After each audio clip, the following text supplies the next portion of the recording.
आज रामायण की कथा करने वाले हैं। जैसे मुझे बताया गया, जैसे आदेश दिया गया, तो कथा आरंभ करने से पहले हम मंगलाचरण करेंगे। ओम अज्ञानतिमिरान्धस्य ज्ञानानन्दशलाकया चक्षुरुन्मिलितं येन तस्मै श्रीगुरवे नमः। श्रीचैतन्यमनोभीष्टं स्थापितं येन भूतले स्वयं रूपः कदामह्यं ददाति स्वपदान्तिकं।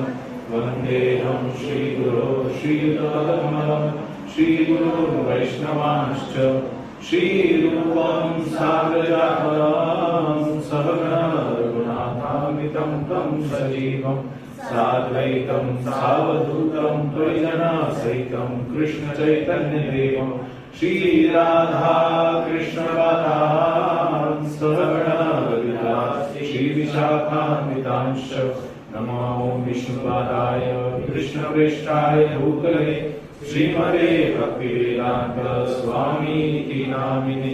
नमस्ते सरस्वती देवे गौरवाणी प्रचारिणे निर्विशेष शून्यवादी पाश्चात्य देशतारिणे। वाञ्छाकल्पतरुभ्यश्च कृपा सिन्धुभ्यैव च पतितानां पावनेभ्यो वैष्णवेभ्यो नमो नमः। पंचतत्त्वात्मकं कृष्णं भक्तरूपस्वरूपकं भक्तावतारं भक्ताख्यं नमामि भक्तशक्तिकं। हे कृष्ण करुणा सिन्धु दीनबन्धो जगत्पते गोपेश गोपिकान्त राधाकान्त नमोस्तुते। तप्त कांचन गौरांगी राधे वृंदावनेश्वरी वृषभानुसुते देवी प्रणमामि हरिप्रिये। जय श्री कृष्ण चैतन्य प्रभु नित्यानंद श्री अद्वैत गदाधर श्रीवासादि गौर भक्तवृंद। हरे कृष्णा कृष्णा कृष्णा हरे हरे, हरे राम राम राम हरे हरे। हरे कृष्णा कृष्णा कृष्णा हरे हरे, हरे राम राम राम हरे हरे। हरे कृष्णा कृष्णा कृष्णा हरे हरे, हरे राम राम राम हरे हरे। हरे कृष्ण। तो सर्वप्रथम आज हमारे जो इस्कॉन मोशी के प्रेरणा स्थान, और वैसे बोलेंगे तो इस सेंटर के प्रमुख कार्यनिर्वाहक श्री शुद्धभाव प्रभु,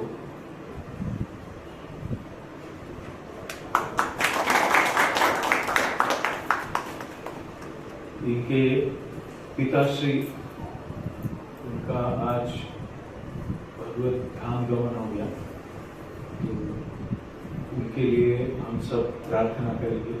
उनके आगे की गति जो है वो आध्यात्मिक हो, कृष्ण भावना भावित हो। ये जो पूरा जीवन है, मनुष्य जीवन, इसका परीक्षा जो होता है वो अंत समय में होता है। अंत समय में जब प्राण छूट जाते हैं शरीर से, तो जीव जो है उसने जो भी किया हुआ है कर्म, और जो भी उसको चेतना और आशीर्वाद, कृपा, करुणा भगवान की प्राप्त है, वो सब अव्यक्त रूप में रह जाता है बद्ध जीवों के। हम सब अभी व्यक्त रूप में जीवन जी रहे हैं, व्यक्त है हमारे सामने कुछ, परंतु अव्यक्त प्रकृति के बारे में हम कुछ नहीं जानते।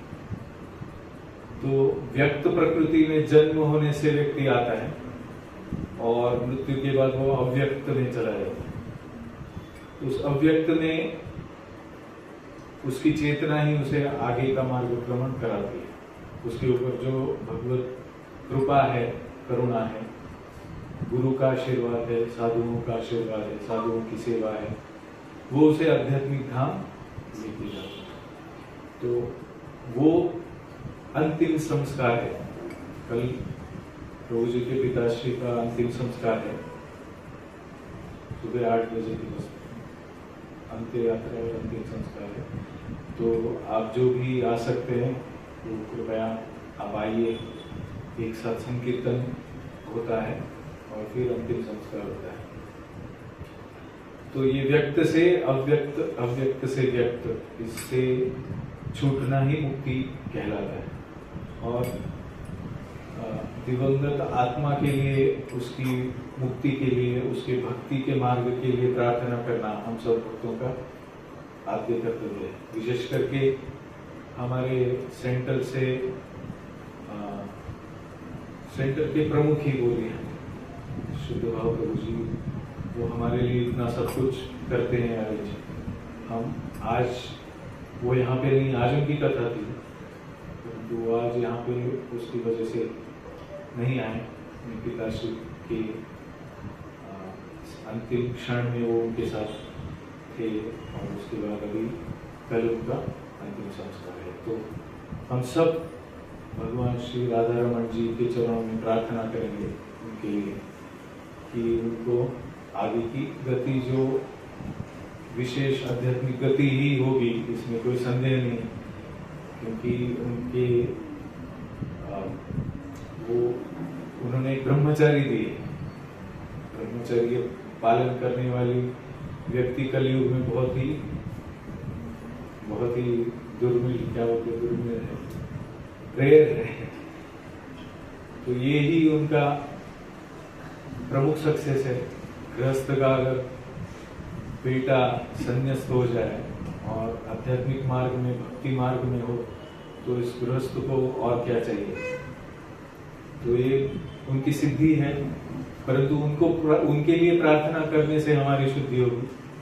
तो इसीलिए आज की ये कथा, राम कथा, जो सर्व पापों से मुक्त करने वाली है, राम कथा जो भ्रमित जीव को आध्यात्मिक जगत के बारे में, आध्यात्मिक चेतना के बारे में जागृत करने वाली है, ये कथा हम उनके लिए आज समर्पित करते हैं और इसे बहुत गहराई से सुनने की हम चेष्टा करते हैं।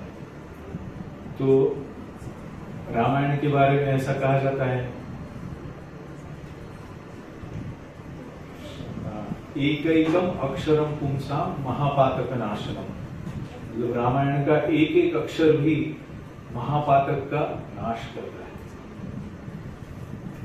हमारा जीवन जो है, बद्ध जीवन, वो पाप युक्त रहता है। हमारी चेतना बद्ध जीवन की पाप युक्त होती है। पाप युक्त चेतना क्या होती है? जिससे कि हम अपने आप को, स्वयं को आत्मा की जगह पे शरीर समझते हैं और शरीर के इंद्रियों को तृप्त करना हमारे जीवन का सार बन जाता है। और इस शरीर को तृप्त करने के लिए जो भी कार्य हम लोग करते हैं, वो कार्य पाप कहलाता है। ये बहुत लोगों के लिए बहुत आश्चर्यकारक हो सकता है, क्योंकि मनुष्य जीवन में इतनी चेतना भगवान ने हमें प्राप्त करा के दी है कि हम सत असत को जाने, अपने विवेक को जागृत रखें और इतर जो जीव योनियां हैं उनमें ये सत असत का विवेक नहीं होता। उनमें एक ही विवेक होता है कि वो या तो अपने इंद्रियों के लिए कुछ अच्छा प्राप्त करे या प्राप्त ना करने की वजह से दुखी हो जाए। उनमें उच्च चेतना का अभाव होता है। तो इसीलिए मनुष्य योनि जो मिली है वो सिर्फ अन्न वस्त्र पानी निवारा, बेसिक नेसेसिटीज ऑफ लाइफ के लिए स्ट्रगल करने के लिए नहीं दी। तो इसमें प्रमुखतः भगवद गीता का एक श्लोक हमें बताता है कि यज्ञ शिष्टाशिनः सन्तु मुच्यन्ते सर्वकिल्बिषैः भुञ्जते ते त्वघं पापाः ये पचन्ति आत्मकारणा। ये पचन्ति आत्मकारणा मतलब जो भी ग्रहण करते हैं हम, अगर वो हमने यज्ञ रूप में नहीं किया, विशेष करके यहाँ अन्न के बारे में बोला है, अन्नात् भवन्ति भूतानि, अन्न से ही हम बनते हैं। भूत मतलब जीव जो इस मनुष्य योनि में है उसे भूत कभी कभी कहा जाता है। तो अन्नात् भवन्ति, अन्न खा के ही हम जीते हैं। और अगर हम यज्ञ रूप में जो अन्न बनता है जिसे नैवेद्य बोलते हैं, वो भगवान को अर्पित करके ग्रहण नहीं करते तो हमें पाप लगता है, ऐसे भगवद गीता कहती। तो मतलब जहां पे अन्न खाना इंद्रिय तृप्ति के लिए वो बड़ा पाप है। तो अभी हम में से कौन पापी नहीं है? बड़ा प्रश्न है हमारे जीवन में कि हम पापी कैसे ना कहलाए, हम पापी ना रहे। तो उसके लिए उपाय यज्ञ कर्म है। यज्ञ कर्म अन्नात् भवन्ति भूतानि पर्जन्यादान संभव, यज्ञात् भवति पर्जन्यो यज्ञ कर्म समुद्भव। हमें कर्म दिए गए हैं जिससे कि यज्ञ होता है, विहित कर्म है हमारे लिए। भगवान ने बोला है कि ये कर्म करने से, ये विहित कर्म है और ये कर्म करने से पाप कर्म। भुंजते ते त्वगम पापा, भुंजते मतलब खाते, ते अघम, अघम मतलब भयंकर, सिंपल नहीं, महा भयंकर। भुंजते मतलब खाते हैं, ते अघम मतलब बहुत ही भयंकर, पापा पाप। ये पचंती आत्मकामी, जो अन्न का पचन इंद्रिय तृप्ति के लिए करते। तो हम खाते क्यों हैं? खाते क्यों हैं? मजा आता है खाने में। वैसे खाना एक सिंबॉलिक है। वैसे जो भी हम जीवन में ग्रहण करते हैं, अगर हम वो यज्ञ रूप में नहीं करते हैं तो हमें उसका पाप लगता है। यज्ञ कर्म समुद्भव। यज्ञ क्या है? विहित कर्मों को करना। विहित कर्म मतलब जो हमारे वैदिक शास्त्र में हमें बताए गए हैं उन कर्मों को करना, इसे विहित। विहित मतलब अलाउड। नित्य कर्म है, नैमित्तिक कर्म है, ये सारे कर्म जो है उसमें कुछ करने के लिए बराबर है, कुछ करने के लिए बराबर है। जो करने के लिए योग्य है उसे पुण्य कर्म या विहित कर्म कहते हैं या आध्यात्मिक कर्म कहते हैं, परंतु जो करने लायक नहीं है उसे पाप कर्म कहते हैं। तो एकैकम अक्षरम पुंसाम महापातक नाशनम, ये रामायण जो है उसमें का एक एक अक्षर महापातक का नाश करने वाला है। इसीलिए हम जब रामायण कथा, राम कथा सुनते हैं तो हमें लालायित होकर सुननी चाहिए कि मेरा भार कम हो रहा है, जितने भी जन्मों का पाप है, महापाप है, वो सब कम हो रहा है। इसीलिए हमें उसको श्री राम कथा का पान करना चाहिए।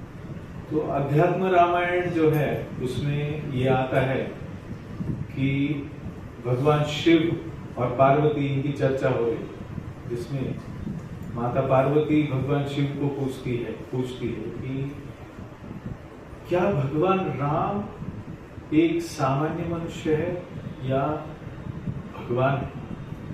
क्योंकि जब वो लीला करते हैं तो ऐसा लगता है जैसे मानो वो कोई सामान्य व्यक्ति है। जैसे वो अपनी पत्नी का हरण हो गया तो वो छोटे बच्चे जैसे रोने लगे, उसको ढूंढने लगे, उसको वृक्षों से पूछने लगे कि मेरी पत्नी कहाँ है, मेरी सीता कहाँ है। शोक में संतप्त होके वो महान ऐसा दुख कर रहे हैं। हम भगवद गीता से क्या जानते हैं? दुखेषु अनुद्विग्न मनाः, सुखेषु विगत स्पृहा, वीतराग भय क्रोध स्थितधीर मुनिरुच्यते। स्थित प्रज्ञ मुनि की व्याख्या क्या कहती है कि जो दुख में कभी विचलित नहीं होता, अनुद्विग्न, उद्विग्न नहीं होता दुख से। हम में से कितने लोग हैं उद्विग्न होते दुख में? सभी होते हैं। सामान्य बद्ध जीव जो है दुख में उद्विग्न होता है। सुखेषु विगत स्पृहा, ऐसे होता है क्या कि बहुत सुख है और हमें कुछ लेना देना ही नहीं है सुख से, कि हम सुख से आनंदित हो जाते हैं।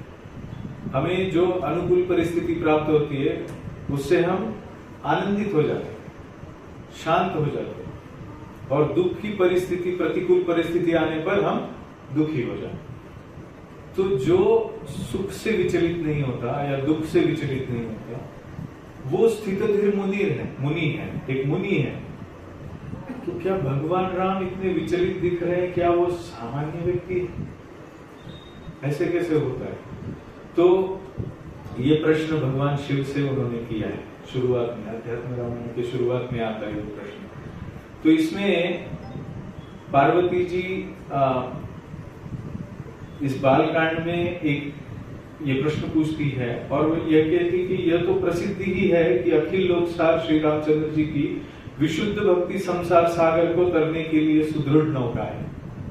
तो हमने ऐसे सुना है कि उनकी भक्ति तो इस भवसागर को, जन्म मृत्यु के चक्र को पार करने के लिए एक नौका के स्वरूप में है।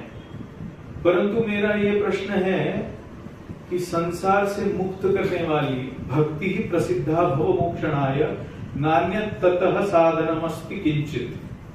भक्ति प्रसिद्धा भव मोक्षणाय, मतलब भक्ति तो प्रसिद्ध है भव रोग का दूर करने के लिए, भव मोक्षणाय, मोक्ष के लिए भक्ति मार्ग तो प्रसिद्ध है, और नान्यत् ततः साधनमस्ति किंचित, उससे परे कोई दूसरा साधन ही नहीं है।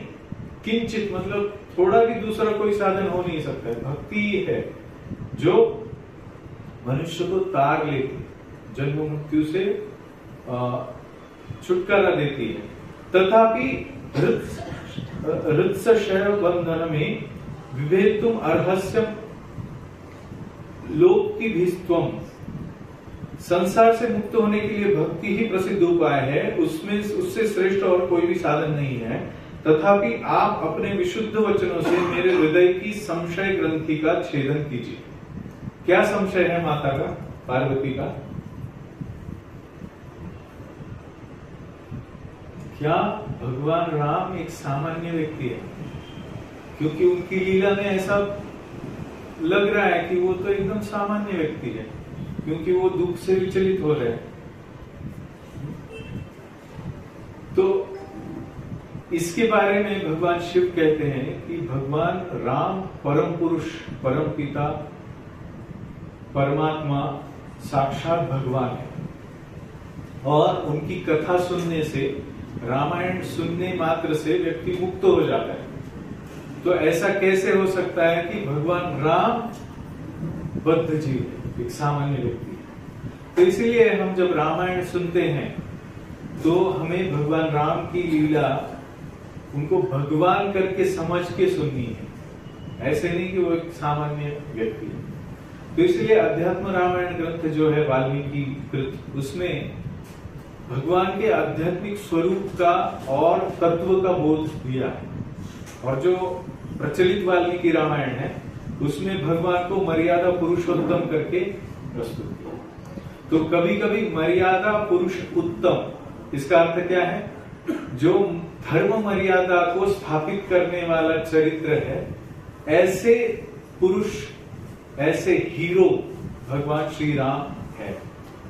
परंतु भगवान श्री राम ऐसी मर्यादा को जब स्थापित करते हैं तो वो एक सामान्य पुरुष की तरह अपनी लीलाएं करते हैं, प्रकट करते हैं, मानो जैसे एक सामान्य व्यक्ति जैसे विचलित हो जाएगा परिस्थिति से, परंतु अपने धर्म का फिर भी त्याग नहीं करेगा। इस तरह से भगवान राम की लीला रामायण में प्रस्तुत है। तो फिर हम इस रामलीला का श्रवण करते हैं तो हमें इन दोनों के बारे में सतर्क होना चाहिए, सतर्क होकर हमें सुनना चाहिए कि भगवान राम धर्म मर्यादा को स्थापित करने वाले, मर्यादा पुरुषोत्तम कहलाने वाले साक्षात भगवान। भले ही वो हमें रामायण पढ़ते हुए ऐसा लगे कि ये तो एक सामान्य व्यक्ति जैसे रोते हैं, शोक करते हैं, वैसे कभी दशरथ महाराज शोक कर रहे हैं, कभी कौशल्या माता शोक कर रही है, कभी सीता माता शोक कर रही है, कभी लक्ष्मण गुस्से में आ रहे हैं, कभी भगवान श्री राम हताश निराश दिख रहे हैं। तो ये सब क्या है? तो इन सब का अर्थ ये नहीं है कि वो कोई सामान्य व्यक्ति है। ये जो भगवान राम की लीला में जितने भी पात्र हैं वो असामान्य विशुद्ध भक्ति का प्रकटीकरण करने वाले पात्र हैं। तो हम जब भी अपना जीवन एक सामान्य साधक के रूप में या सामान्य मनुष्य के रूप में जीते हैं तो हम अपने धर्म मार्ग को संकट आने पर छोड़ सकते हैं या बहुत अनुकूलता आने पर भी छोड़ सकते हैं। परंतु हमें रामायण ये सिखाता है कि हमें ये बोलते हैं ना, प्राण जाए पर वचन न जाए, ये धर्म है। वचनों का ही सब रामायण है। दशरथ महाराज ने वचन दिया कुछ कैकेयी को, उसका पालन हुआ। दशरथ महाराज ने कुछ शाप प्राप्त किया, धर्म से अपरेंटली च्युत होने के कारण। श्रावण जो था, उनके पिताश्री से, मां से उन्होंने श्राप प्राप्त किया। उस श्राप को भी उन्होंने अपने जीवन में उतारा और उसके अनुकूल उनको जो प्रतिकूलता मिली, उस प्रतिकूलता में भी उन्होंने धर्म का त्याग नहीं किया। भगवान राम ने भी धर्म का त्याग नहीं किया। तो इसीलिए हमें धर्म में स्थित होने के लिए, धर्मनिष्ठ होने के लिए जो एक विशुद्ध शक्ति आवश्यक है, वो शक्ति हमें राम कथा का श्रवण करने से प्राप्त होती है।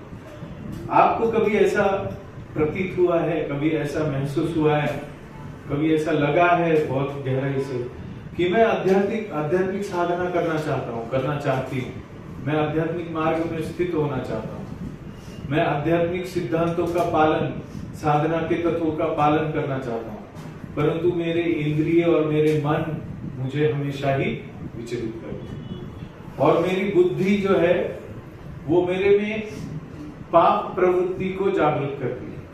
मेरा मन जो है मेरे इंद्रियों से खींचा जाता है और इसीलिए मैं भगवान की भक्ति से, साधना से हमेशा ही विचलित हूं।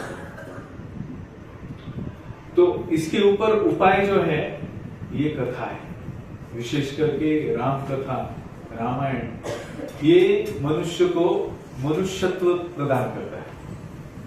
जो सामान्य मनुष्य है वो कितनी सारी योनियों से भटकता रहता है, योनियों में भटकता रहता है, एक एक योनि में वो कितने जन्मों तक रहता है और वो सब लेके जब उसका पाप और पुण्य लगभग समान स्तर पे आ जाते हैं और उसे मनुष्य योनि प्राप्त करने इतनी चेतना का एक अधिकार मिल जाता है, तब उसे मनुष्य जीवन प्राप्त होता है। परंतु वो इतनी सारी योनियों में भ्रमण करके आया हुआ है, इसीलिए उसकी चेतना में हर एक योनि का प्रभाव जागृत होता है, रहता है। जैसे कभी कभी हम बोलते हैं तुम गुस्से में आते हो ना तो कुत्ते जैसे भौंकने लगते हो, हम बोलते हैं तो कुत्ते जैसे भौंकने का स्वभाव है, बिल्ली जैसे काटने का स्वभाव है, या एक लोमड़ी जैसे धूर्त रहने का स्वभाव, एक बगुले जैसे अपने इंद्रियों विषयों के ऊपर पूरा ध्यान करके उसको पकड़ने का स्वभाव, ऐसे स्वभाव हमें होते हैं। एक तितली जैसे हर एक रंग के फूल के ऊपर उड़ के बैठ के वहां का रस आस्वादन करने का स्वभाव, मधुमक्खी जैसे फूलों में से मक्खी चूस के उसका स्वाद करने का या उस एक छत्ता बनाने का स्वभाव, घर बनाने का स्वभाव। हर एक योनि अलग अलग स्वभावों को प्रकट करती है और उन सब स्वभावों को भोग के हम एक प्रकृति के स्वभावों का एक कलेक्शन लेके हम अपना जीवन, मनुष्य जीवन जीते। श्रोत्रः चक्षुः स्पर्शनं च रसनं घ्राणमेव च अधिष्ठाय मनश्चायं विषयानुपसेवते। एक प्रकार की नाक, एक प्रकार की आंखें, एक प्रकार की जिह्वा, एक प्रकार की स्पर्श, एक प्रकार की त्वचा या स्पर्श इंद्रिय, एक प्रकार का घ्राण इंद्रिय जिससे कि हम स्मेल कर सके। ये सब मन के संपुजित होकर हम अलग अलग इंद्रिय विषयों का उपभोग करते हैं। तो कभी कभी हमारी जन्म पत्रिका होती है, कुंडली होती है, उसमें लिखा होता है कि हमारी एक विशिष्ट योनि है, किसी की गज योनि है, किसी की महिषी योनि, जानते हैं ना, गण वर्ण योनि, ये सब लिखा हुआ होता है। तो उसमें आप कौन से जीव योनि के प्रभाव में हो, ये उसमें रिफ्लेक्ट होता है अपने पर्टिकुलर बिहेवियर्स के। या वर्ण होता है, किसी का ब्राह्मण वर्ण होता है, किसी का क्षत्रिय वर्ण होता है, लिखा हुआ है कुंडली। तो जैसे प्राणियों में भी अलग अलग योनियों में भी सिंह जो होता है वो राजा के समान होता है, तो उसका वर्ण वैसे उस योनि में क्षत्रिय वर्ण जैसा होता है। तो ऐसे सब स्वभाव का अलग अलग मिक्सचर और अपनी इच्छाएं लेके हम मनुष्य योनि प्राप्त करते हैं। फिर हम अचंभित होते हैं कि हम ऐसा बर्ताव क्यों करते हैं। कभी काम के अधीन हो जाते हैं, कभी क्रोध के अधीन हो जाते हैं, कभी लोभ के अधीन हो जाते हैं, और हमारा जीवन धर्म के अधीन हो नहीं पाता है। हमारा जीवन किसी योनि के एक शक्ति को हमेशा ही प्रकट करते रहता है, इच्छाओं को प्रकट करते रहते हैं। होता है क्या ऐसा?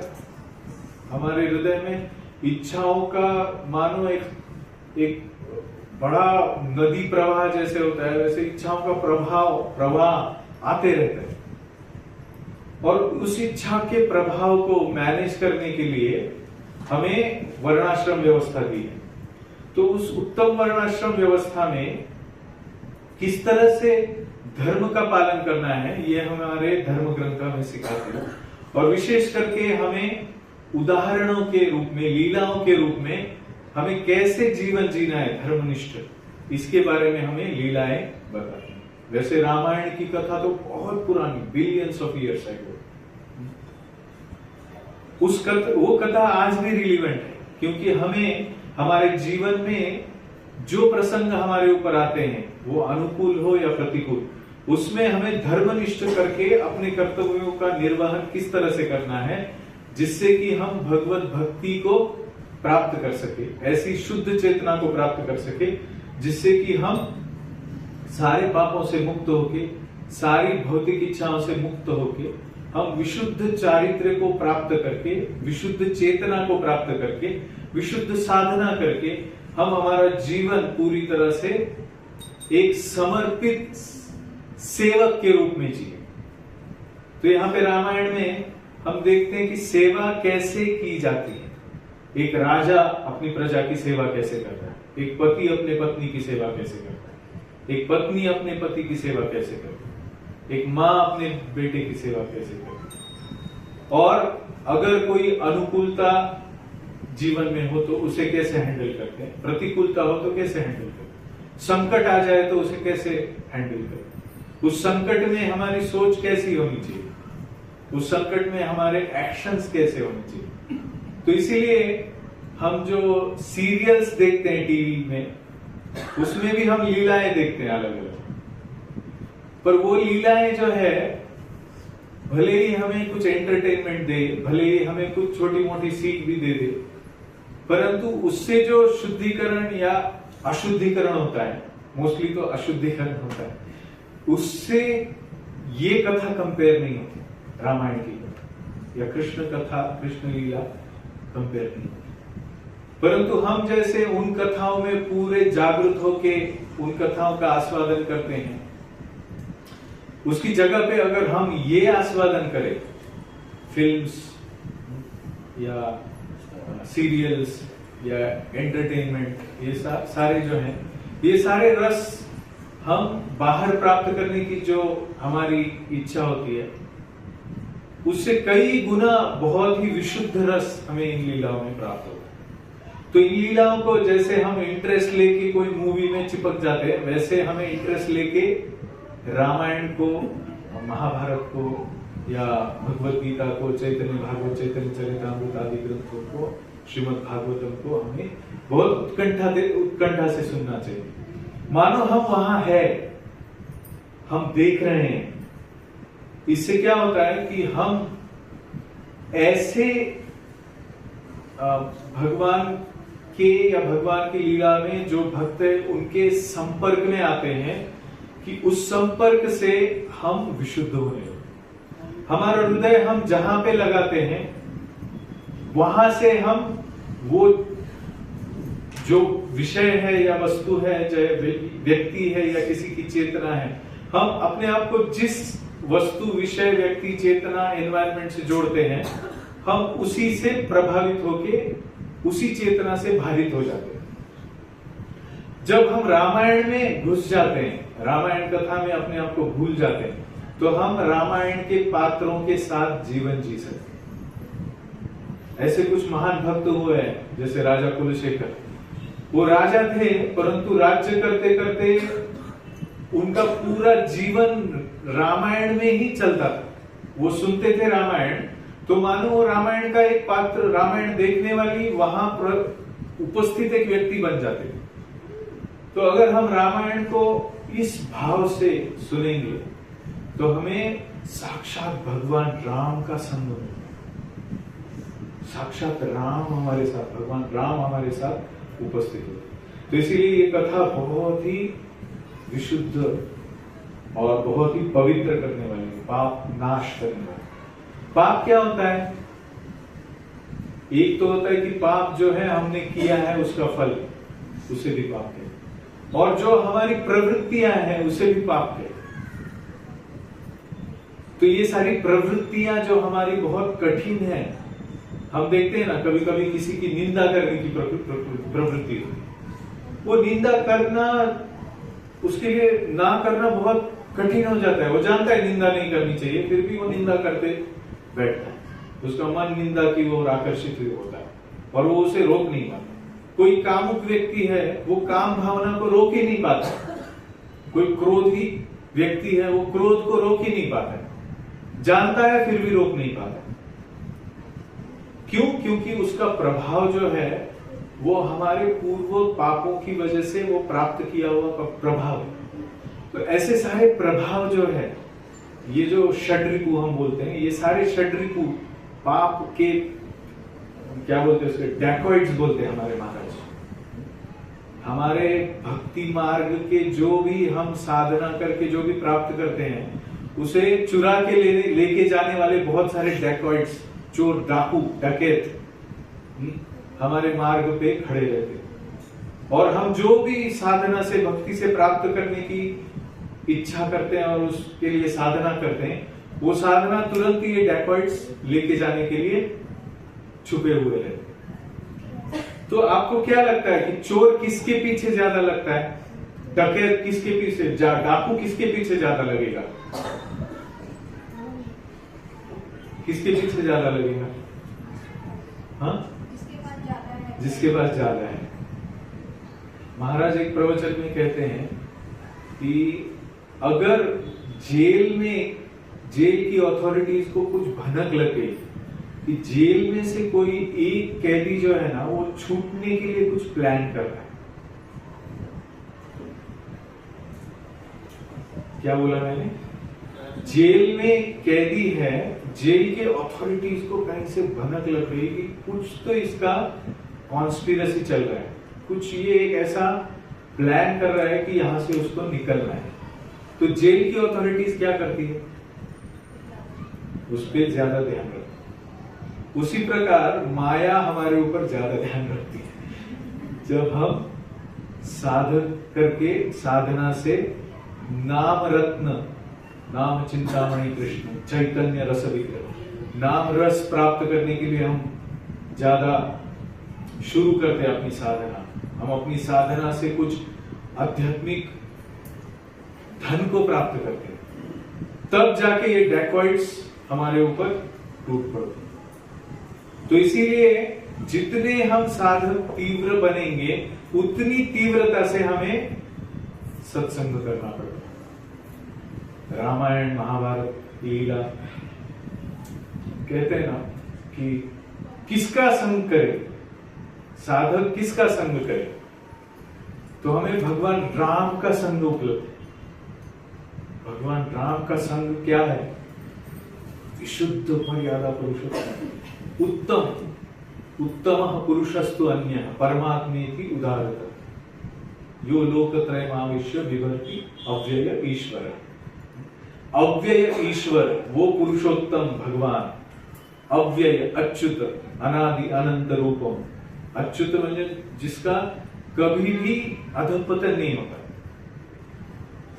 ये सारे जो चोर डाकू है, वो हमारा आध्यात्मिक अधपतन होने के लिए हमारे ऊपर हमेशा ही अटैक के पोजीशन में रहते हैं, और इसीलिए हम हमेशा ही थोड़ा ऊपर चढ़ते हैं गिरते, थोड़ा ऊपर चढ़ते हैं गिरते, थोड़ा ऊपर चढ़ते हैं गिरते। परंतु हमें जो ऊपर उठा के लेके जाने की शक्ति है वो भगवान राम के चरण कमल है। और भगवान राम के चरण कमल, इसका अर्थ क्या है ये हमें रामायण की लीला में, राम कथा में समझना। तो इसीलिए कदाचित ये अपना श्री राम जन्म जब अभी आने वाला है, तो इसीलिए हमें बहुत राम कथा अभी सुनने को कदाचित मिलेगी।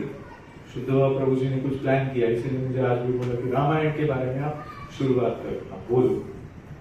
ऑलरेडी हुआ है क्या राम कथा? नहीं, अभी शुरुआत। तो इसलिए राम कथा जो है भगवान राम के साक्षात चरण कमल है, भगवान राम का साक्षात सत्संग है। कुछ ऐसे भक्त हैं सिर्फ भगवान राम राम राम ऐसा नाम लेंगे तो उनकी आंखों से अश्रुधारा बहने लगती, क्योंकि राम के नाम में ही इतनी शक्ति है, भगवान राम के नाम में। तो भगवान राम की वो आध्यात्मिक शक्ति हम उनकी लीलाओं से, कथा से प्राप्त कर सकते हैं। वो भाव जो है, वो चेतना जो है, कृष्ण भावना हम कहते हैं, कृष्ण चेतना, कृष्ण भावना, भावित होना। भावना भावित होना क्या होता है? भावना भावित होना,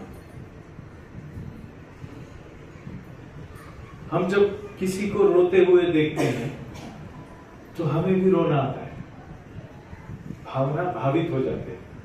तो इसी तरह से इन लीलाओं में जब हम समरस हो जाते हैं तो उन लीलाओं के जो पात्र है उनकी भावना हमारे हृदय को स्पर्श करती है, और उस भावना से प्रभावित होके हमें भी वो उत्कट भाव प्राप्त होता है।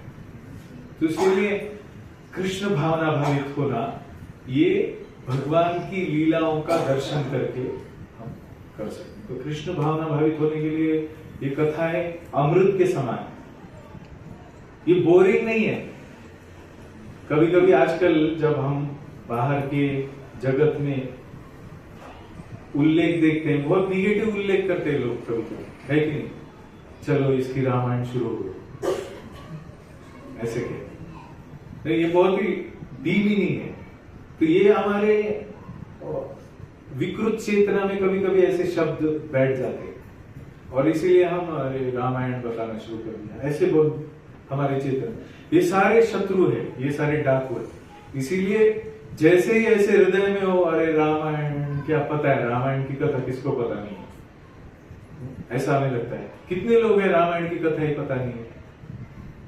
पता है ना, रावण था, या राम जन्म, राम की लीला, जैसे श्री राम का अवतरण होने से पहले राजा दशरथ, और राजा दशरथ का वो राज्य, उनका प्रभाव, अयोध्या नगरी कैसी थी, और वहां पे कैसे वर्णाश्रम संस्कृति थी, कितना सुंदर वातावरण था, कितने ऋषि मुनि थे, वशिष्ठ विश्वामित्र ऋषि थे, और किस तरह से उनको कोई पुत्र प्राप्त नहीं हुआ तो बहुत शोक मग्न हुए। उसके बाद उन्होंने यज्ञ किया, यज्ञ के लिए उन्होंने एक विशेष साधु को बुलाया, जो बहुत ही ऋष्यशृंग जो थे मुनि, वो बहुत ही विशुद्ध उनकी उत्पत्ति थी। ऐसे विशुद्ध चेतना वाले एक मुनि से उन्होंने यज्ञ कराया। वो यज्ञ की खीर जो है, वो खीर से फिर जो रानियों को दी, उससे उन्हें पुत्र प्राप्ति हुई। उसके बाद भगवान की चारों भाइयों की जो लीला है, बाल लीला, वो कितनी सुखद थी, वो कितना आनंद देते थे। उनमें राम भक्ति कैसे थी, तीनों भाइयों में, लक्ष्मण, शत्रुघ्न और भरत, ये कैसे भगवान राम के भक्त थे पहले से। ये सारी कथाएं कथानक, पटकथा के रूप में हम बहुत सारे लोगों ने सुनी है, परंतु हम जब रामायण को गहराई से सुनते हैं, श्री श्री राधा रमन भगवान की जय, तो रामायण को हम बहुत गहराई से सुनते हैं। तो गहराई से क्या सुनते हैं? कथा, पटकथा, स्टोरी, घटनाएं, कि उन घटनाओं में जो भक्त है, जो दैवी गुण वाले हैं, जो असुरी गुण वाले हैं, उनकी चेतना कैसी है, उनका आदान प्रदान कैसा है, उनके शब्द क्या है, उनकी भावना क्या है, उनकी उत्कटता क्या है, ये सब हमें रामायण में इसका संग लेना है। तो बहुत गहराई से रामायण को सिर्फ एक पटकथा के रूप में हमें नहीं सुनना है, पटकथा के रूप में भी सुन सकते हैं, परंतु उसमें जो है हमें गहराई से उन भावों को अनुभव करना है। तो इसीलिए इस राम कथा का जो वाचन है, प्रवचन है, वो मैं ज्यादा कभी कभी ऐसा प्रेफर करता हूं कि पढ़ के दिखाए और उसके ऊपर बोले, पढ़े उसके ऊपर बोले, पढ़े उसके ऊपर बोले, इस तरह से। तो इसलिए मैं आज रामायण लेके आया हूं। तो हम पढ़ के क्या होता है कि हम जैसे शब्द है ना वहां पे, उस तरह से हम उन भावों को समझ सकते हैं, उन उत्कटताओं को समझ सकते हैं। तो आज मैंने सोचा कि हम रामायण के उस भाग को शुरू करें जहां पे श्री राम के कथा का, राम कथा का एक बहुत प्रतिकूलता के ऊपर एक टर्न आ जाता है। पूरा रामायण का प्रवाह ही बदल जाता है। सब कुछ ठीक चल रहा है, भगवान राम असुरों का संहार कर रहे हैं, विश्वामित्र मुनि के साथ जाके उन्होंने कितने सारे असुरों का संहार किया। भगवान राम अभी राजपुत्र के रूप में प्रतिष्ठित है। दशरथ महाराज ने ठान ली है कि अभी भगवान राम का राज्याभिषेक होने वाला है, और उस राज्याभिषेक के लिए सब तैयारियां चल रही है। अयोध्या में अयोध्यावासी सब बोल रहे हैं कि भगवान राम राजा होने वाले हैं, भगवान राम राजा होने वाले। तो उनके शब्द, उनके वचन सुनते सुनते भगवान राम अपने महल से अपने पिताश्री के महल की तरफ जा रहे हैं। वो प्रसंग है, और उस प्रसंग में क्या होने वाला है, अभी ऑलरेडी कैकेयी ने राजा दशरथ से जो वरदान मांगे थे, 2 वरदान, वो वरदान उन्होंने दशरथ महाराज के सामने रखे हैं। क्या वरदान मांगे थे, किसी को पता है? 2 वरदान राजा दशरथ ने क्या मांगे थे? हाँ, राजा दशरथ से कैकेयी ने क्या मांगे थे? राम को 14 साल का वनवास और भरत को राज्य। ये किस कारण से ये हुआ? अचानक से ऐसा कैसा टर्न ऑफ इवेंट्स? ऐसा कहा जाता है कि कैकेयी तो भगवान राम को साक्षात कौशल्या से भी ज्यादा प्रेम करती थी। मंथरा विलन है, सबको पता है। तो यहाँ पे हम देखते हैं रामायण में कि जो हंसता खेलता आध्यात्मिक धर्मनिष्ठ परिवार है, उसमें सबसे वीकेस्ट जो है, उसको सबसे एनवियस व्यक्ति पॉल्यूट करता है। हमारे घर में सब, अगर हम एक साथ, हमारा फैमिली पूरा एक साथ है, या हमारा भक्त समाज पूरा एक साथ सेवा कर रहा है, धर्मनिष्ठ है, तो परीक्षा कहां से शुरू होती है? सबसे एनवियस व्यक्ति वहां पे एंटर करता है, सबसे असूया वाली व्यक्ति वहां पे एंटर करती है, और सबसे वीकेस्ट व्यक्ति को पकड़ती है और उसका हृदय कलुषित, दूषित कर देती है। कैसे? भौतिक इच्छाओं को जागृत करके, वैष्णव निंदा करके, भौतिक इच्छा को जागृत करके वैष्णव निंदा करके, सब जो भी हो रहा है उसको बहुत अलग एंगल से प्रस्तुत करके। तो कैसे किया कैकेयी ने दशरथ महाराज को, कैसे प्रस्तुत किया? या ये मंथरा जो थी, उसने कैकेयी को कैसे प्रस्तुत किया, कैसे आग लगाई? ये सब सुखद अनुकूल अयोध्या के उस राज्य में, उस राज परिवार में ये विष कहां से आया, कैसे आया? मंथरा ने क्या कहा? तुम्हारे पुत्र को जानबूझ के अपने मायके भेजा गया है और यहाँ पे वो नहीं है, तभी राजा का राम का राज्याभिषेक किया जाने वाला है। ऐसा कुछ इंटेंशन था दशरथ महाराज का? उन्होंने ऐसे जानबूझकर किया था? पर ये घटनाक्रम जो है उसका परिप्रेक्ष्य वैसा देखा जा सकता है और वैसा प्रस्तुत किया जा सकता है।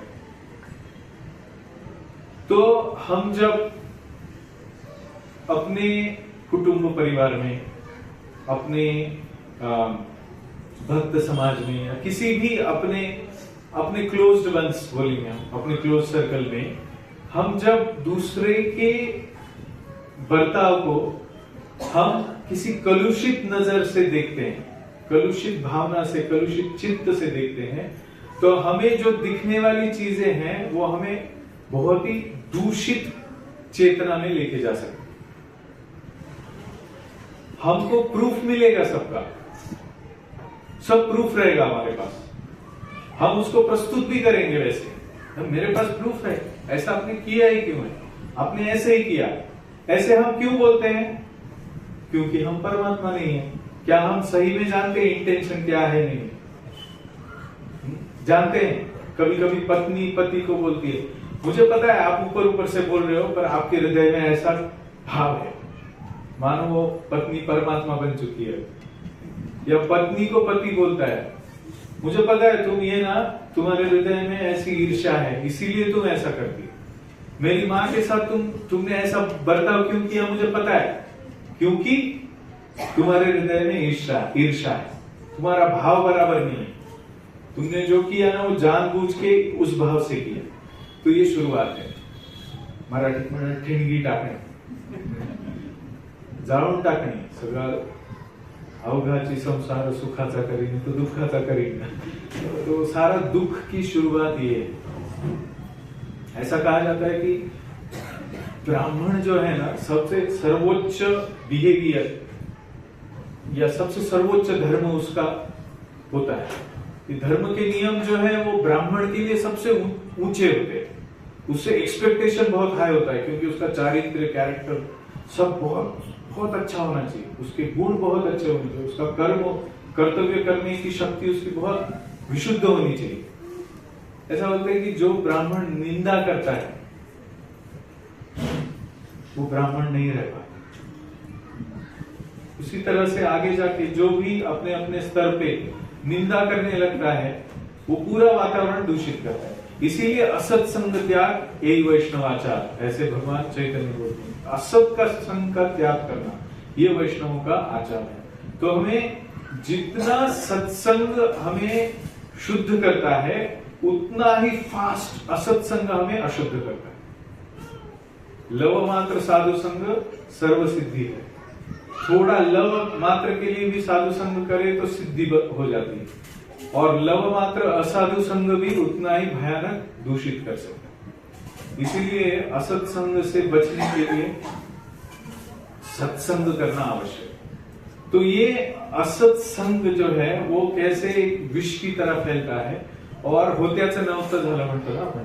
रामायणामध्ये आपण पाहतो, रामायण में हम देखते हैं कि जो होने वाला तो वो नहीं हुआ।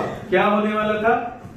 श्री राम का राज्याभिषेक होने वाला था, राम राज्य होने वाला था, वो नहीं हुआ। और उसके बाद क्या हुआ? पूरा ट्रेजेडी। जो भगवान राम साक्षात सारे जगत के परम पिता परमेश्वर, सब कुछ उनका है, सारी प्रकृति उनकी है, सारी रचना उनकी है, सारा प्रकटीकरण उनका है। मत्तः परतरम नान्य किंचित अस्ति धनंजय, मेरे परे दूसरा कोई सत्य नहीं है, भगवान बोलते हैं। तो भगवान से ही सब प्रकट हुआ है। वही भगवान श्री राम जिनसे सब कुछ प्रकट हुआ है, उनसे अयोध्या प्रकट हुई है, उनसे अयोध्या का राज्य प्रकट हुआ है, वो ही अयोध्या के राज्य से निष्कासित हो रहे हैं। जिसका है सब संपत्ति, उसी को उस संपत्ति से दूर किया जा रहा है। जो ओरिजिनल ओनर है उस ओनर को ही ओनरशिप से हटाया जा रहा है। ये क्या है? ये बद्ध जीव की चेतना है, ये हमारी चेतना है। क्या हम सब कुछ भगवान का है ऐसा समझते हैं और मुझे सब कुछ भगवान के लिए करना है ऐसा समझते हैं? नहीं, हम भक्ति को भी अपनी भौतिक अनुकूलता को उपभोग करने के लिए करते हैं। भक्ति बोलते हैं परंतु उसको भक्ति, विशुद्ध भक्ति नहीं कहा जाता। तो पार्वती माता क्या कह रही है कि ये जो विशुद्ध भक्ति है वो करने से व्यक्ति परम सिद्धि को प्राप्त करता है। परंतु हम जब इस सूक्ष्म तत्व को जानते हैं कि हम अपने ही हृदय के जो क्या बोलते ओनर, राजा है हमारे हृदय की, भगवान साक्षात परमात्मा, तो हम उस राजा की संपत्ति हमारे नश्वर इंद्रियों को प्रस्तुत करते हैं, है कि नहीं? हम जो भी है वो हमारे इंद्रियों को प्रस्तुत करते हैं, जो भी है वो हमारी इंद्रियों की अनुकूलता के लिए करते हैं। तो इस तरह से हम क्या करते हैं, भगवान राम को हमारे हृदय से चले जाओ वनवास के लिए ऐसा कहते हैं। तो हमें ये करना है कि क्या करना है, हमें कैकेयी का काम करना है कि हमारे हृदय में भगवान राम को स्थापित करना है।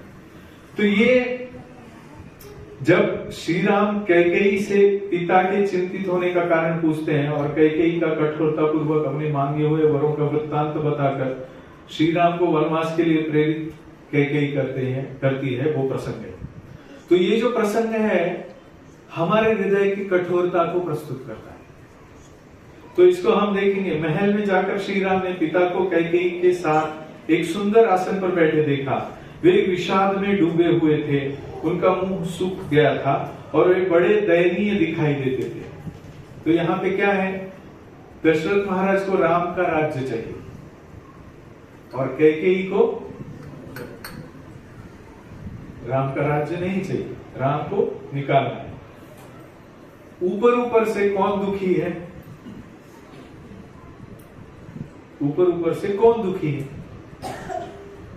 दशरथ महाराज दुखी है कि कैकेयी दुखी है? ऊपर ऊपर से यहाँ पे दशरथ महाराज विषाद में डूबे हुए, बहुत खिन्नता में है। निकट पहुंचने पर श्री राम ने विनीत भाव से पहले अपने पिता के चरणों में प्रणाम किया। उसके बाद बड़ी सावधानी के साथ उन्होंने कैकेयी के चरणों में भी मस्तक झुकाया। उस समय दीन दशा में पड़े हुए राजा दशरथ एक बार राम ऐसा कहकर चुप हो गए। इससे आगे उनसे बोला नहीं गया, कंठ अवरुद्ध हो गए। उनके नेत्रों में आंसू भर आए, अतः वे श्री राम की ओर न तो देख सके और न उनसे कोई बात ही कर सके।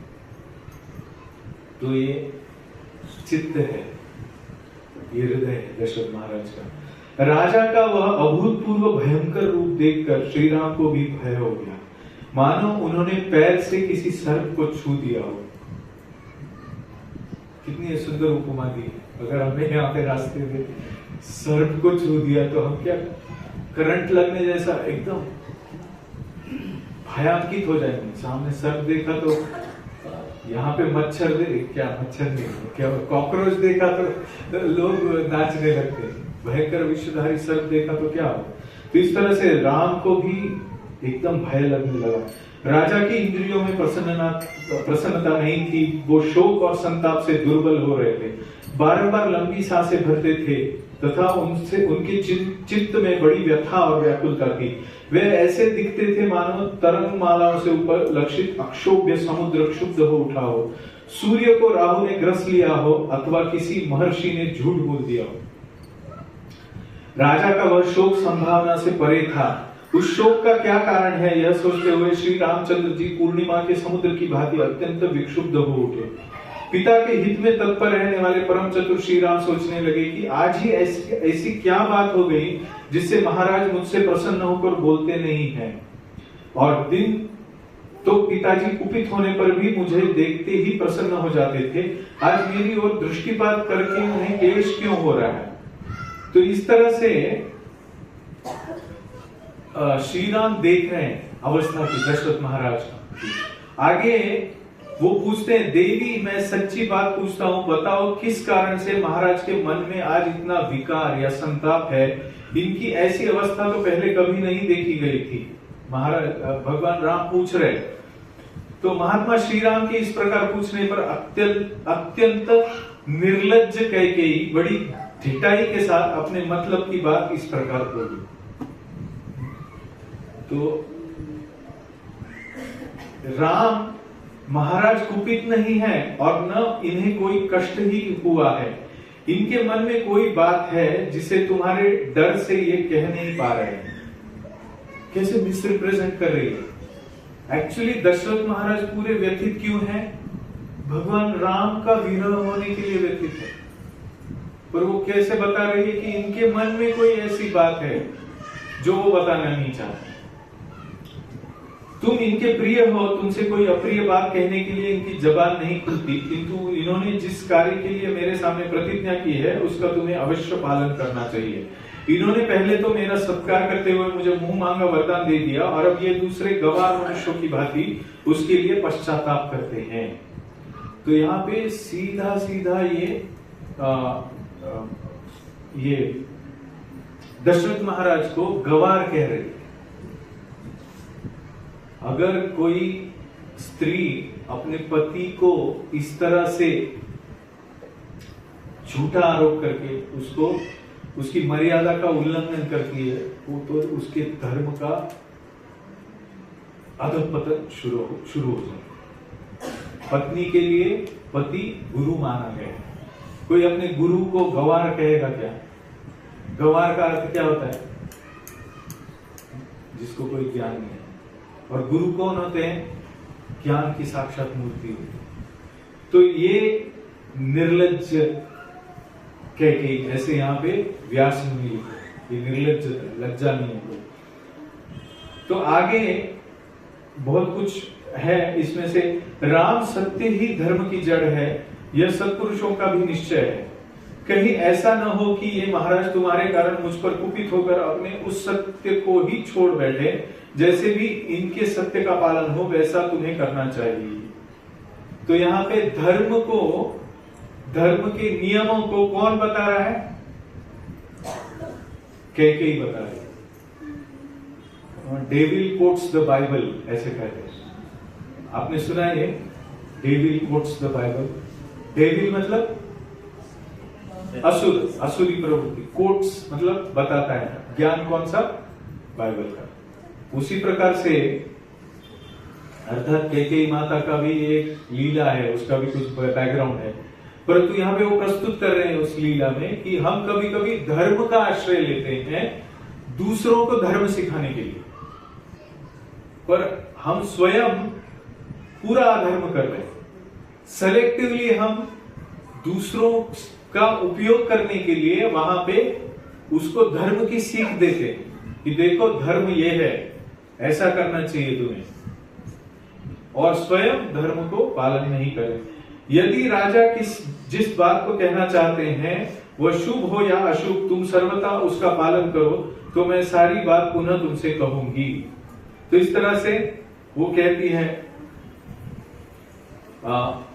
यदि राजा की कही हुई बात तुम्हारे कानों में पड़कर वही नष्ट न हो जाए, यदि तुम उनकी प्रत्येक आज्ञा का पालन कर सको, तो मैं तुमसे सब कुछ खोलकर बता दूंगी, ये स्वयं तुमसे कुछ नहीं कहेंगे।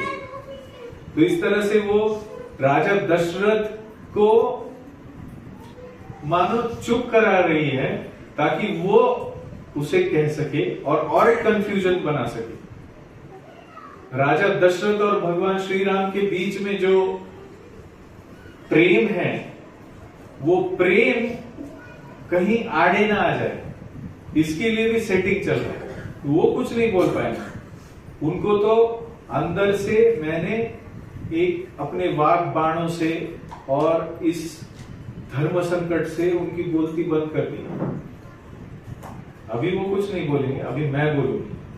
तो taking the charge in a wrong way, becoming a preacher and not following, मैं भी उनमें से एक हूं, परंतु आशा करता हूं कि रामायण पढ़ने से मेरा विशुद्धिकरण हो। तो अहो धिक्कार है कैकेयी की कही हुई यह बात सुनकर श्री राम के मन में बड़ी व्यथा हुई। उन्होंने राजा के समीप की देवी कैकेयी से इस प्रकार कहा, अहो धिक्कार है देवी, तुम्हें मेरे प्रति ऐसी बात मुंह से नहीं निकालनी चाहिए। मैं महाराज के कहने से आग में भी कूद सकता हूँ, तीव्र विष का भी भक्षण कर सकता हूँ और समुद्र में भी गिर सकता हूँ। महाराज मेरे गुरु, पिता और हितैषी है, मैं उनकी आज्ञा पाकर क्या नहीं कर सकता। इसीलिए देवी, राजा को जो अभिष्ट है वह बात मुझे बताओ, मैं प्रतिज्ञा करता हूँ उसे पूर्ण करूंगा। राम दो तरह की बात नहीं करता है। तो इस तरह से वो कैकेयी को एश्योरेंस दे रहे हैं कि मैं प्रतिज्ञा करता हूँ, इससे पहले कि क्या हो रहा है वो जाने, इससे पहले भी वो इतने श्रद्धा में, धर्म में स्थित है कि वो प्रतिज्ञा कर रहे। श्री राम सरल स्वभाव से युक्त और सत्यवादी थे। उनकी बात सुनकर अनार्या कैकेयी ने अत्यंत दारुण वचन कहना आरंभ किया। तो फिर उन्होंने क्या कहा हम सब जानते हैं कि उन्होंने ये दो चीजें कह दी कि हिस्ट्री कहा पहले तो कि कैसे पहले दशरथ महाराज को मैंने सहायता की थी और वो सहायता युद्ध में करते वक्त मैंने उनके प्राण बचाए थे।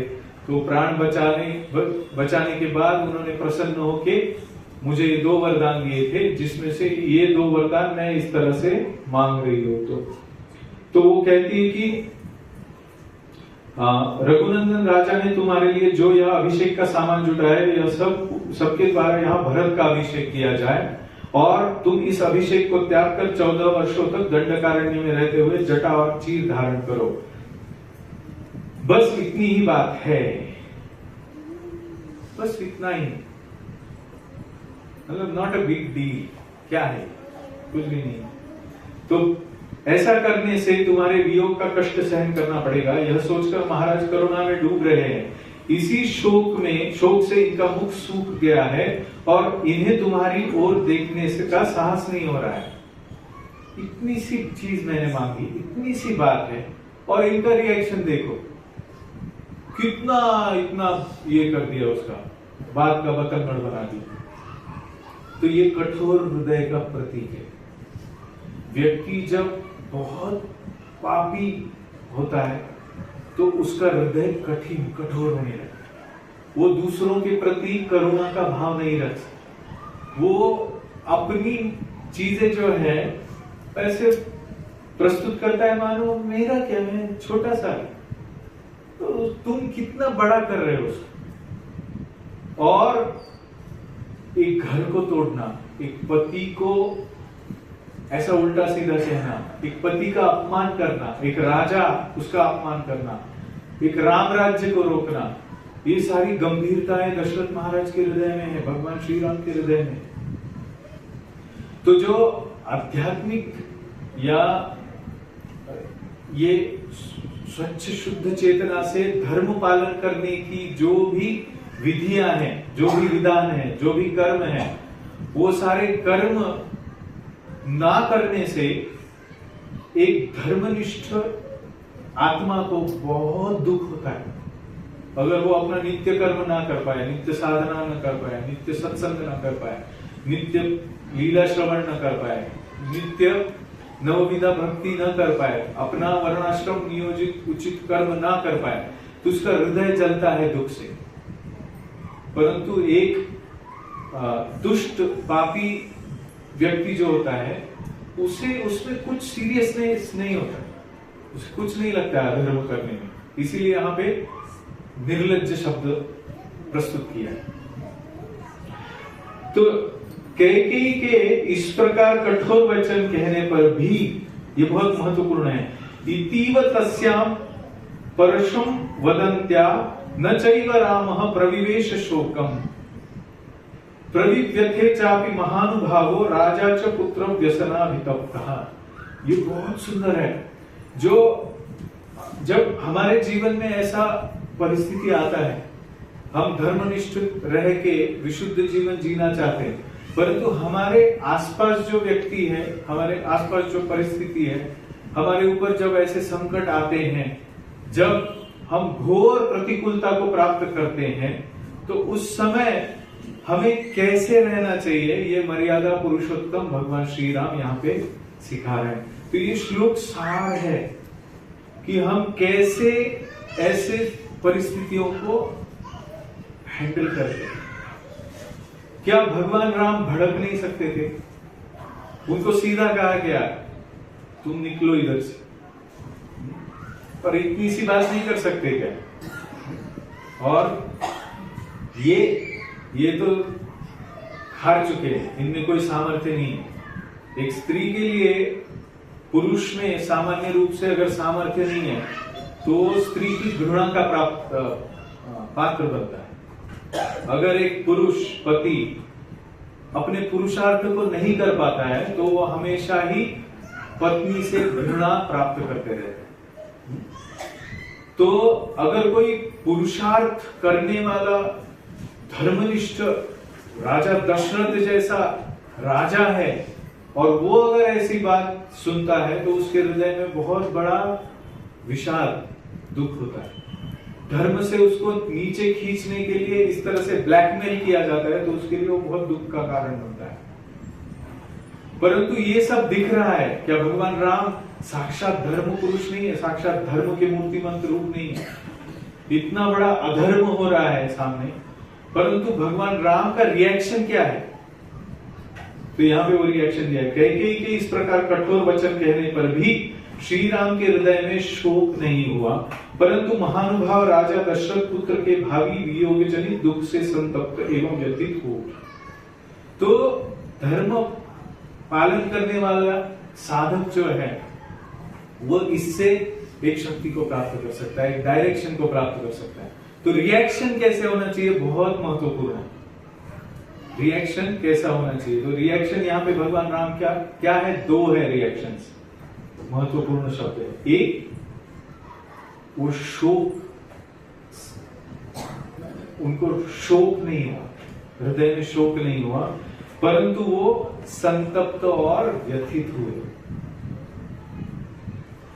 ये दो भाव बहुत महत्वपूर्ण है। इनके बीच में ये शब्द जो है बहुत महत्वपूर्ण है और शब्दों से जो भाव प्रकट हो रहा है वो बहुत महत्वपूर्ण है। अगर हम रामायण सुन रहे हैं तो हम इन शब्दों को सुन रहे हैं, हम भगवान राम के हृदय को सुन रहे हैं। क्या हुआ है भगवान राम के हृदय में? शोक हुआ है। शोक का अर्थ क्या है? कोई बता सकता है? हाथ ऊपर कर। शोक का अर्थ क्या होता है? हाँ हाँ, दुख। दुख, शोक होना मतलब एक दुख का भाव है, पर दुख वो रिजल्ट है। परंतु शोक इस शब्द में किसी घटना के बारे में चिंतन भी है। हम बोलते हैं ना, अमुक अमुक व्यक्ति के साथ अमुक अमुक घटना हुई, बहुत शोकपूर्ण बात है। बोलते हैं ना, शोक किसी विगत घटना के बारे में दुख का अनुभव करना, उस घटना का स्मरण करके इसे दुख कहते, शोक कहते है ना, शोक। तो अभी हमारे जीवन में हमारे प्राकृत प्राप्ति के लिए, प्राकृत जीवन की अनुकूलता की प्राप्ति के लिए हम जीवन में संघर्ष करते हैं ना। अभी हमारे हृदय में शोक कब हो सकता है? कब शोक होता है? हमारे अनुकूल वस्तु हमसे छूट जाए। जैसे आपका आईफोन 17 प्रो मैक्स है, वो आपका गिर गया कहीं और स्विच ऑफ हो चुका है, और कोई भी ऐसा, आप पुलिस के पास बैठे हैं, बोल रहे हैं कि ट्रैक करो, पुलिस बोल रहे हैं कि चोरी हो गया, ऐसे लिखते हुए, तो आपके हृदय में जो होता है वो, आपके हमारे मेरे हृदय में जो होगा वो शोक। वो वस्तु को खो देना, अनुकूल वस्तु को खो देना, वैसे ही अनुकूल परिस्थिति को खो देना या प्रतिकूल परिस्थिति को प्राप्त करना। क्या है प्रतिकूल परिस्थिति? आपके ऑफिस में आपका प्रमोशन होने की एक परिस्थिति है और उससे आप ऐसे ग्रेड में जाओगे कि आपके बॉस का बॉसिंग वहां पे आपका फिनिश होने वाला है। उस बॉस को आपको सहना नहीं है अभी, तो ये परिस्थिति है।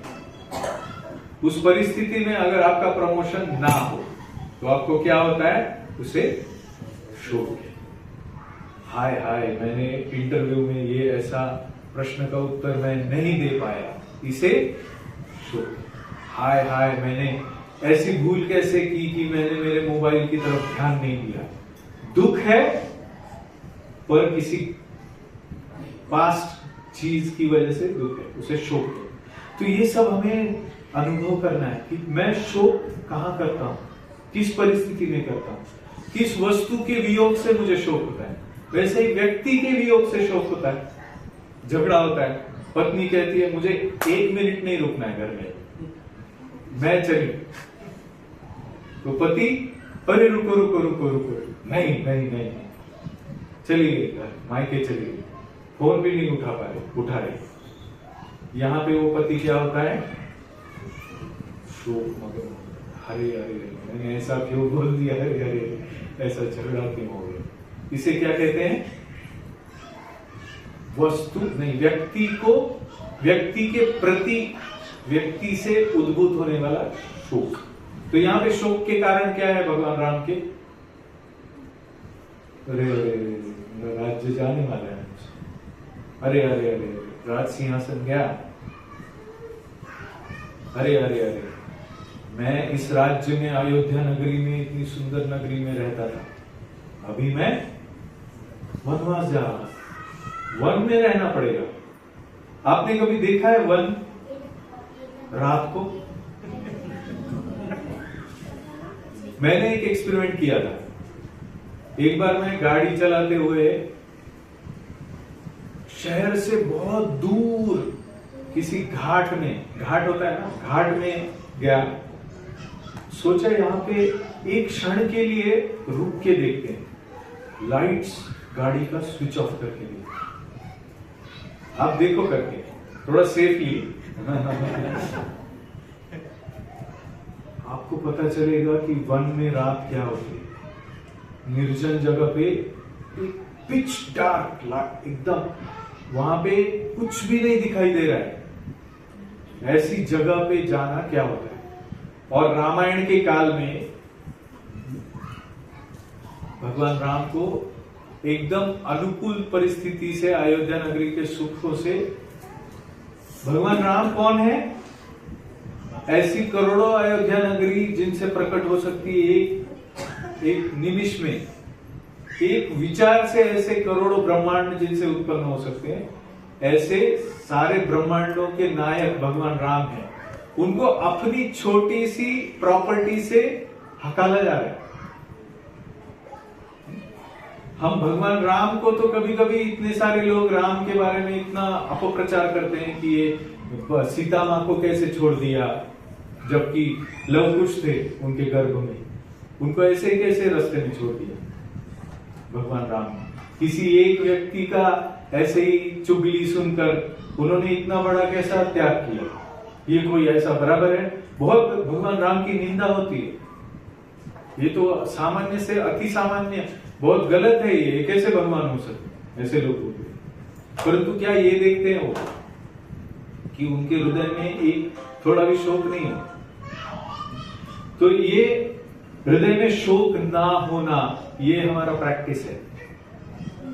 ये हम लीला होने के बाद हमारा जब टेस्ट होता है, अनुकूल व्यक्ति, अनुकूल परिस्थिति, अनुकूल वस्तु, इनसे जब वियोग होता है या उन्हें प्राप्त करने की सारी आशाएं नष्ट हो जाती है, उसकी जगह पे बहुत प्रतिकूल परिस्थिति आ जाती है, तो हमारे हृदय में क्या होता है? हरे कृष्ण कृष्ण कृष्ण हरे हरे, हरे राम राम राम हरे हरे। ये होता है कि हाय हाय हाय हाय हाय हाय। तो इससे हमें एक बद्ध, पतित बद्ध स्थिति का अनुभव होता है हमारे हृदय की, और भगवान राम की सुप्रीमसी का अनुभव, भगवान राम की ग्रेटनेस का अनुभव। तो भगवान राम की लीला शब्द जब हम सुनते हैं तो भगवान राम के गुणों का प्रकटीकरण होता है, और उस गुणों का अनुभव हमारे हृदय में हमें करना है। ऐसा नहीं कि हम सुन रहे हैं एक स्थित प्रज्ञ की भांति, भगवान राम को कुछ शोक नहीं हुआ, ठीक है, फिर क्या है? ये रामायण सुनना नहीं है। हाँ, भगवान है, उनको क्यों शोक होगा? नहीं, मुझे भी ऐसा शोक नहीं होगा, तब मैं भगवान राम के भक्त के रूप में उनकी करुणा प्राप्त करूंगा, क्योंकि भगवान राम ने ही कृष्ण रूप में ऐसे व्यक्ति का वर्णन अपना प्रिय भक्त करके किया है। मुझे कौन प्रिय है ऐसा किया है। 12वें अध्याय में आता है भक्ति योग, और माता पार्वती कह रही है भक्ति योग ही एक ऐसा मार्ग है। तो भगवान राम दिखा रहे हैं कि उन्हें क्या क्या अपेक्षित है। स्थिरमति ही अनिकेत, अनिकेत मतलब जिसका कोई घर नहीं है, जिसको कोई घर की इच्छा नहीं। तो भगवान राम अनिकेत है। अनिकेत मतलब, निकेत मतलब घर। भक्तिमान में प्रियो नर, ऐसा नर, ऐसा व्यक्ति मुझे प्रिय है जो किसी घर के बारे में आसक्त नहीं है। तथा मान अपमान योग, मान और अपमान में स्थिर है, शोक नहीं कर रहा है मान और अपमान। परंतु क्या वो स्थित प्रज्ञ की तरह कोई भी उनके हृदय में कोई भाव ही नहीं है, शोक नहीं है, पर क्या है? दुख से संतप्त होकर व्यथित हो उठे।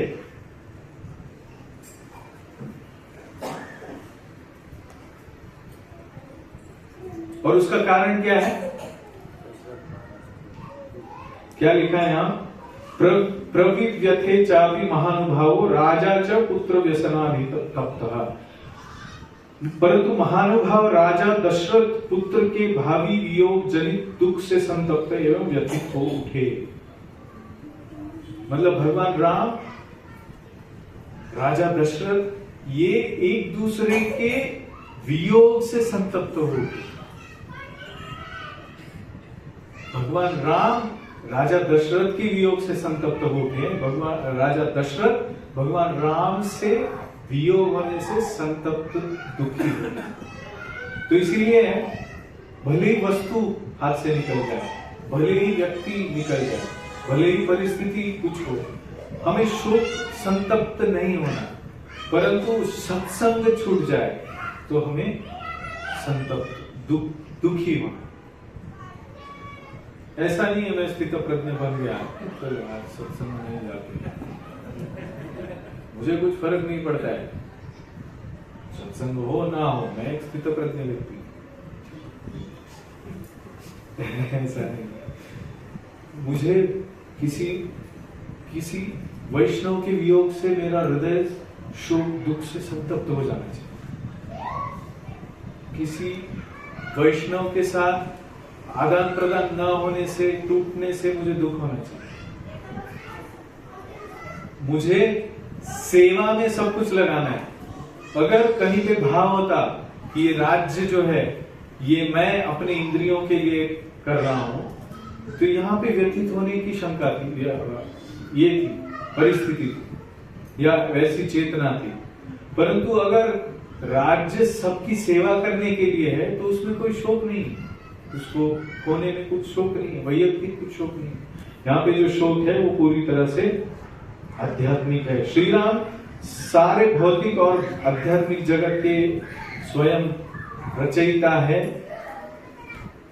उन्हें कैकेयी निकाल रहे, फिर भी वो व्यथित नहीं है।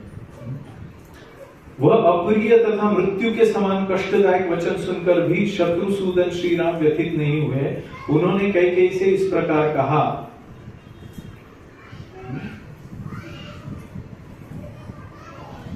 भगवद गीता में कहीं पे कहा है ये व्यथित होने के बारे में कहा है क्या? किसी ने सुना है? किसी को याद आ रहा है? व्यथित ये शब्द है भगवद गीता में। भगवद गीता में जो हम सिद्धांत पढ़ते हैं ना, वो सिद्धांत अपने जीवन में कैसे महान संतों ने या साधुओं ने या गुरुओं ने या महर्षियों राजाओं ने या भगवान श्री राम ने कैसे अपने जीवन में उतारा है, यही प्रकटीकरण है। तो हमें जब भी ये लीला हम सुनते हैं तो हमें भगवत गीता के सिद्धांत दिखने चाहिए। इसे कहते हैं शास्त्र चक्षु। हम जब पढ़ते हैं तो ये कथानक नहीं है। जैसे कैकेयी ने जो परिस्थिति का वर्णन किया है, वो परिस्थिति वही है ना, वही है परिस्थिति। रामायण में उसका जो वर्णन है दशरथ महाराज की स्थिति का, दशरथ महाराज की स्थिति उसने वर्णित की है। बाह्य रूप से वो सही है, आंतरिक रूप से अलग है। तो आंतरिक रूप से जो देखता है वो अपनी चेतना के स्तर से देखता है। तो चेतना के स्तर से जब हम देखते हैं तो हमारी अशुद्ध चेतना, हमारे हृदय की अशुद्धि, इससे हम जब भी कुछ भी देखते हैं सुनते हैं तो हमारे कंक्लूजन्स अलग होते हैं। परंतु हम भगवान की दृष्टि से, शास्त्र चक्षु से देखते हैं सुनते हैं तो हमारी दृष्टि अलग होती है। तो इसीलिए भगवत गीता में कहां पे व्यथा के बारे में कहा गया है? व्यथा, यम ही न व्यथयन्ते ते पुरुषम पुरुषर्षभ। किसी ने सुना है ये श्लोक? सम सुख दुख धीरम सोमृतत्वाय कल्पते। हम भगवान राम की कथा का श्रुति फल हम क्या कह रहे थे कि व्यक्ति सारे पापों से मुक्त हो जाता है।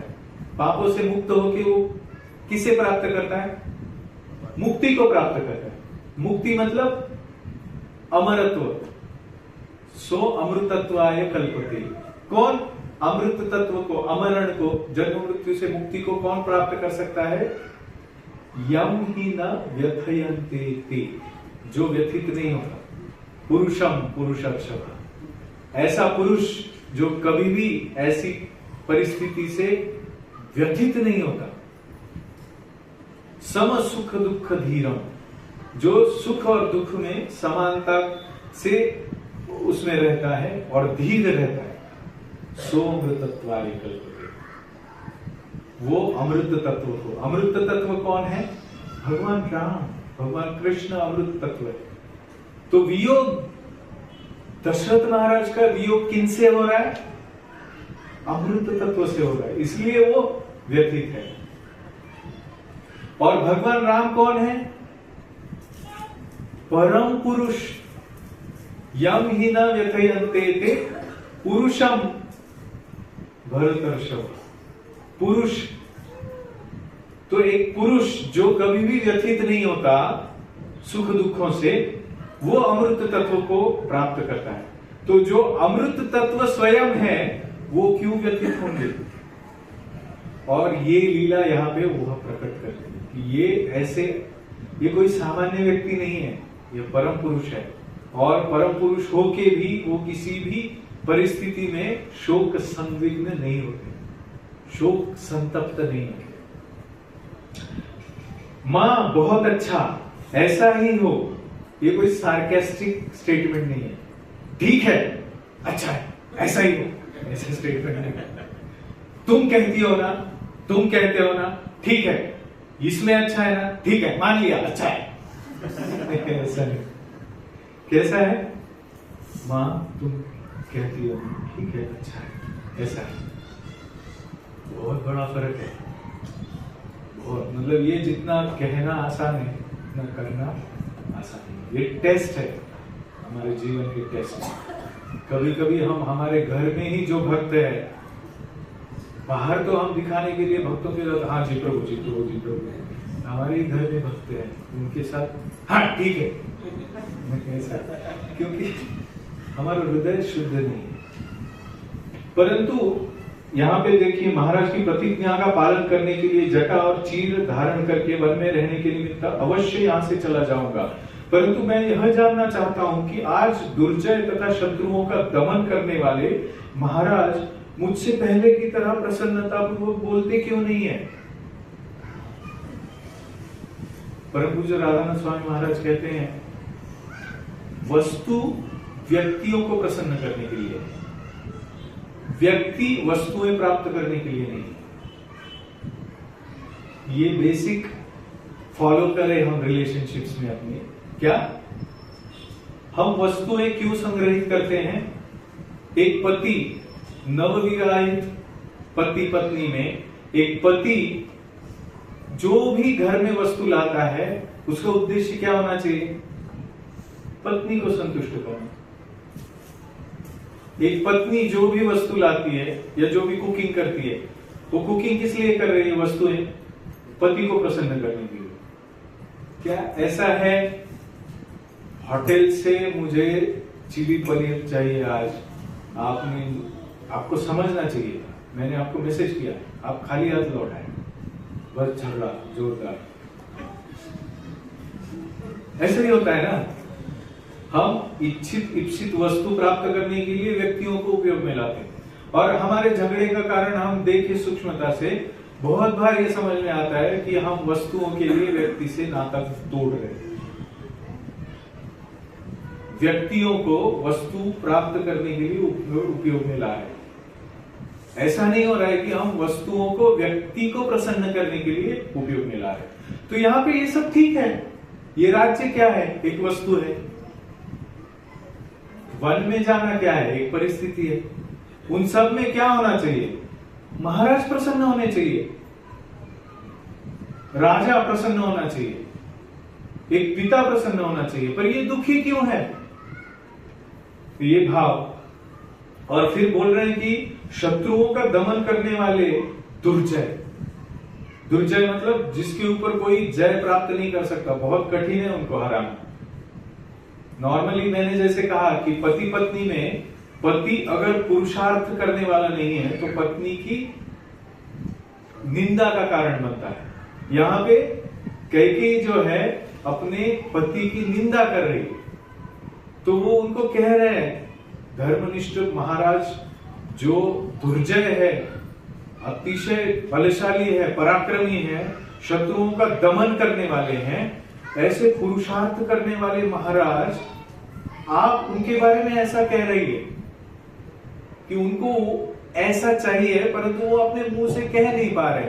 तो जब मैंने आपको वचन दे दिया तो इन्हें तो प्रसन्न होना चाहिए, पर ये दुख में क्यों है?